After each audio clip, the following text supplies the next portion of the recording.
মনসামঙ্গল। মনসামঙ্গল বাংলা সাহিত্যের অন্যতম প্রধান মঙ্গল কাব্য। এটি দেবী মনসার মাহাত্ম্য ও পূজার গুরুত্ব ব্যাখ্যা করে রচিত হয়েছে। কাহিনীর মূল চরিত্রগুলি হল দেবী মনসা, চাঁদ সওদাগর, বেহুলা এবং লক্ষিন্দর। কাহিনীর সারসংক্ষেপ। ১. মনসার আবির্ভাব ও চাঁদ সওদাগরের বিরোধ। মনসা দেবী হলেন সাপের দেবী। তিনি মহাদেবের কৃপায় দেবত্ব লাভ করেন এবং স্বর্গে স্থান পান। তবে মনসা চান মর্ত্যলোকে তাকে দেবী রূপে পূজা করা হোক। এজন্য তিনি ধনবান বণিক চাঁদ সওদাগরকে পূজা করাতে চান, কারণ চাঁদ ছিলেন কঠোর শৈব, তিনি শিব ব্যতীত অন্য কোনো দেবতার পূজা করতেন না। মনসা অনেকবার চেষ্টা করেও চাঁদকে পূজা করাতে পারেননি। ফলে ক্রুদ্ধ হয়ে মনসা তার ৭ পুত্রকে হত্যা করেন এবং শেষমেশ চাঁদের একমাত্র অবিবাহিত পুত্র লক্ষিন্দরকে বাঁচিয়ে রাখেন। ২. লক্ষিন্দর ও বেহুলার বিবাহ।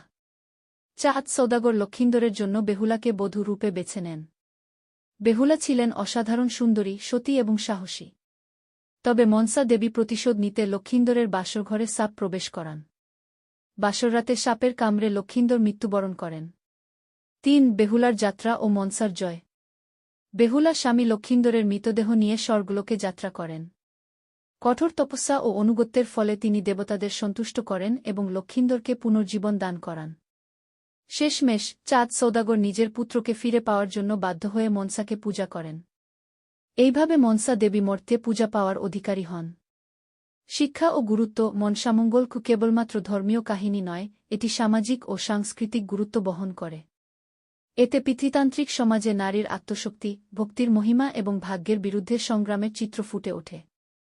বেহুলা একজন আদর্শ নারীর প্রতিমূর্তি, যিনি ভালোবাসার জন্য অসীম কষ্ট সহ্য করতেও প্রস্তুত। এই কাহিনী বাংলার গ্রামাঞ্চলে আজও জনপ্রিয় এবং বিভিন্ন পালাপার্বণে এর গীতনাট্য রূপ পরিবেশিত হয়।